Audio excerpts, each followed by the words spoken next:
এটা হলো final result.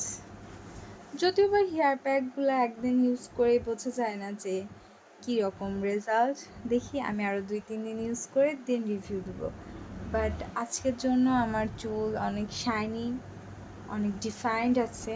যদিও বা এটা অনেক স্মুথ হয়ে যায়নি, বাট আই লাভ ইট।